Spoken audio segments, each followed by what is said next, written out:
This video was just going to start off pretty much making the comparison between AEW's women's division and WWE's women's division, because it is something that has been bothering me for a while now, and I'm wondering if anybody has noticed it. But that's going to be for a whole nother video for a whole nother time.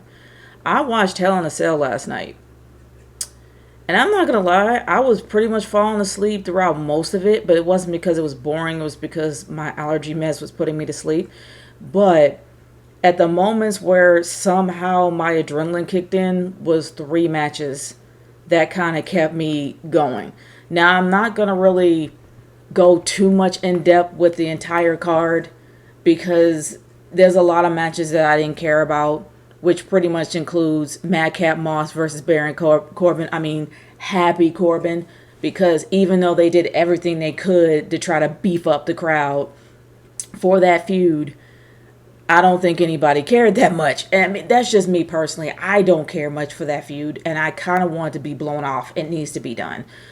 But the match that I actually did forget about, and I said I wasn't going in depth, so who cares? Let's just dive into this. The match that was the weakest, and I actually said it was Almost versus Lashley, because that match should have ended at WrestleMania. There was really no need to keep going. The Hurt Business is dead. I don't know why MVP was out there, because he's out of shape and there's really no way on this planet that he can keep up with Lashley, but he was there because he's MVP. That match wasn't weak compared to Ezekiel versus Kevin Owens. How low did that man go? He's done everything he could in his career to make himself noticed again, and it hasn't worked. The only time it's worked is when he teamed up with Sami Zayn, and we see now that Kevin Owens got nowhere to go when it comes to WWE. That feud was dumb. Who cares if it's Elias or Ezekiel? And I miss Elias's beard. We know it's Elias. It doesn't matter. I miss the beard. I miss him coming out with the guitars. I miss the Elias heel heat. I wish they didn't kill the character off to give a no-name random character that no one cares about. I really wish it was different, but it's what it is. And that match should have been on Raw. It should have not been on the card at all, but it was. And we also got an even sadder thing. We have nothing for Ronda Rousey, and Ronda Rousey has the SmackDown Women's Championship, and we only had one SmackDown match on the entire card, and that was Happy Corbin versus Madcap Moss. Wow, is there no love for SmackDown? And it definitely shows here. But there are a few matches that I did care about, and a few matches I did want to talk about. And let's talk about the opener. The triple threat match between Becky Lynch, Asuka, and Bianca Belair for the Raw Women's Championship. All I can say is that these women are on point. And I'm just going to briefly go into what I was going to talk about. And hopefully I can hear your thoughts in the comments about this as well. But the one thing that AEW lacks in their women's division is chemistry. And it shows. There was so much chemistry in this match that it practically told a story that lasted over years. Bianca Belair's feud between Becky Lynch that went on for a solid year. You have Asuka pretty much trying to get back into the game after being gone for so long. It told a story in the ring without trying to tell a story. These women were on point. They knew where they needed to be. Not just that, but besides the rest hold, we finally saw the Asuka lock. I haven't seen the Asuka lock in so long, and I know she's probably done it, but I haven't watched Raw in that long. It was an amazing way to open a show. That's how you open a show with the women's division. That's how you do it. You just don't insert a woman there because she's a woman. You make sure she has the talent to back it up. Those women have the talent to back it up, and Bianca Belair deserves the championship she got. And honestly, this finally cements Becky Lynch on being one of the best female heels. Besides Charlotte Flair as Queen Charlotte. Well, Queen Charlotte Flair. Now that Charlotte is gone, Becky Lynch has definitely backed up her heeldom. Because it took her a long time to get there. She's been a tweener or an anti-hero for a while now. She's a full-fledged heel. 100% full-fledged heel. I'm going to give her that. Asuka, even though I did not want her to take the pin, and I think that it shouldn't be at her expense, she doesn't look bad here. I had to go back and think about it. She really didn't look bad here. This match was amazing. All 3 women are over. which means they did a good job. And that's what you're supposed to do in a match. Whether you like the person or not, that's the overall outcome of that match, having everybody look good. And that is what they did here. Now, when it comes to Judgment Day, which they should call it Edgement Day. I mean, it's all about edge. Let's be honest. And I kind of agree with Ollie Davis when he called it Edgement Day. It is all about edge. But you got Judgment Day versus Bulliv Club. And I guess it's probably not called the Bulliv Club, but we'll just call it that because you know how it is. That match in itself, and ignore Macy in the background. But anyway, when you have that match actually was pretty good. And it was an intergender match, and it was done very well.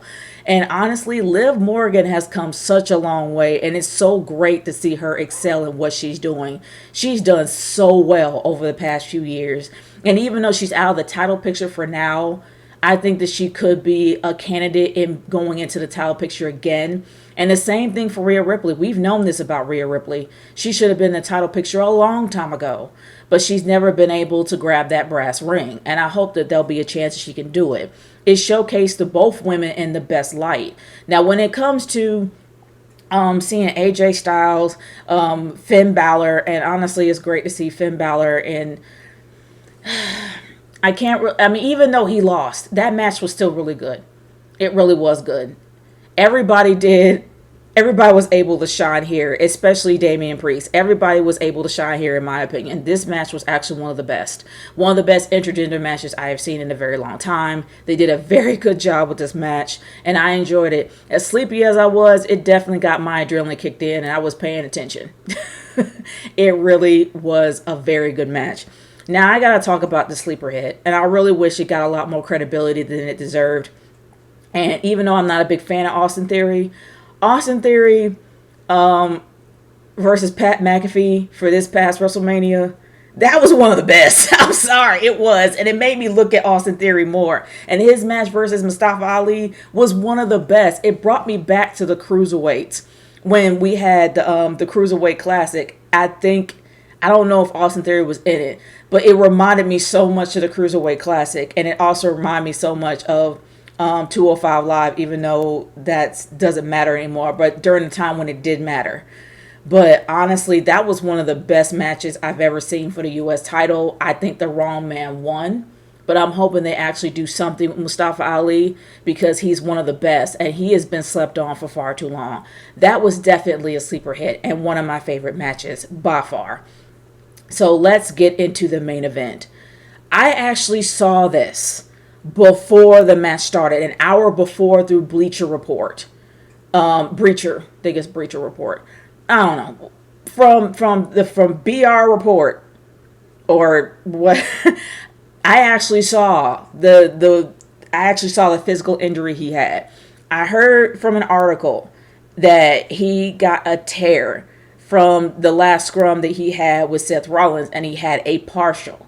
Looking at that injury, it was a full-fledged pectoral tear, and he had a massive amount of bleeding and bruising. That was dangerous in itself. Now, I know a lot of people are going to be criticizing WWE for not looking out for Cody's safety, but Cody straight up said that this is something that he chose to do. And go back and think about it in AEW. From all the times that Cody went far beyond the call of duty for his craft. From the times that he bladed with his brother to where the entire ring was crimson red. For the fact that he tried to do a suicide dive but forgot how high the ramp was and pretty much bashed his head and gave himself a concussion. The guy would go far beyond the call of duty for his craft. Am I shocked about this? No, I'm not. But good grief, did it make the story more enhanced. But here's the thing. Where is it going to go from here?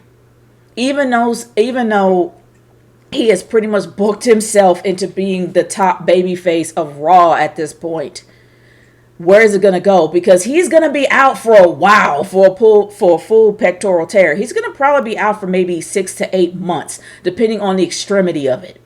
He's not going to be back for SummerSlam. And even though he is trying, and I understand that wrestlers do this, they do whatever they can to enhance their craft. It's like an art form to them. I see that. But where is it going to go? You had a spectacular match with Hell in a Cell. I will not deny that. It was probably one of the best matches of the night. The best way to close a show. It was an amazing match because of how much heart was put into it and how well the story was told. But he has a full tear of his pectoral muscle. He's not going to be able to bounce back within a month. He's going to be gone for probably 6 to 8 weeks. He's going to be gone, in my humble opinion, if it's that bad, because he tore a pectoral tendon fully. In my opinion, he's going to be gone for at least 3 or 4 months. That's just my personal opinion on that. I'm not a doctor, but as many times, and I think it was for John Cena when he tore his pectoral muscle. But he was probably gone a lot earlier for him to make a debut that quick, because nobody can heal that fast from a pectoral tear. It's gonna take some months. It's gonna take several months for him to heal. So for the time that he's gonna be gone for surgery, which takes a lot out of you, he's gonna be out of the game for a while. Where are they gonna put him in? That's my question. Where's it going to go from here? Even though the match itself is spectacular, they got to have an end game. So what is their end game? Are they going to have him go up against Roman? And in my humble opinion, at this point, Cody Rhodes is probably one of the best candidates to go after Roman Reigns. And I'm really hoping that they actually do unify those titles instead of them having 2 straps on their shoulders. It will have a lot more meaning now, and it's a lot more momentum and strength if they actually give Cody a match for the Universal Championship and the WWE Championship. It's not unified, so I'm just going to separate the two. It has to be the Big Four. Now, we know he's not going to be back for SummerSlam. Oh, no, because SummerSlam is 2 months away. He's not going to be able to heal that quick by then. If I have to guess, it's probably going to either be Survivor Series or it's going to be the Royal Rumble. One of the two. That's my guess. It has to be that far out for him to recover, because even after surgery, he has to go through rehab. He has to be fully healed first, and he has to be cleared. I'm guessing either by Survivor Series or by Survivor Series or the Royal Rumble if they're going to do this. That's just me. Because he's not going to be back by SummerSlam. No way. But despite all that, that match told an amazing story because of what he chose to do. Even though, in my opinion, it's stupid, because you're going to pretty much injure yourself further to where it's going to take you longer to heal. And not only that, it could affect you in the long run. I mean, you're a dad. You're a dad and a husband. You got to think of your family too. You can't be injuring yourself far beyond the Call of Duty for your craft, even though a lot of wrestlers do that. But that's just me. I think like that. I'm not a wrestler. But I wouldn't be shocked if Brandy actually signed off on this. But honestly, guys, that was probably one of the best closing matches I have seen in Hell in a Cell in a very long time. Overall, I have to give this pay-per-view 4 out of 5 stars. This pay-per-view was actually pretty solid. It had a very amazing opener. It had a very sleeper hit when it came to the U.S. Championship, and it had an amazing finisher. The weakest match of the card was Ezekiel versus Kevin Owens. It really needed to be on Raw, and you can probably say Almost versus Lashley, because there's really no reason to continue this further, especially with poor Cedric Alexander there. There's really no need for him to be there. But yeah, this is definitely 4 out of 5 stars. But anyway, guys, I want to hear your thoughts about Hell in a Cell. Leave in the comments below. Let me know how you feel. I'll talk to y'all later. Peace out.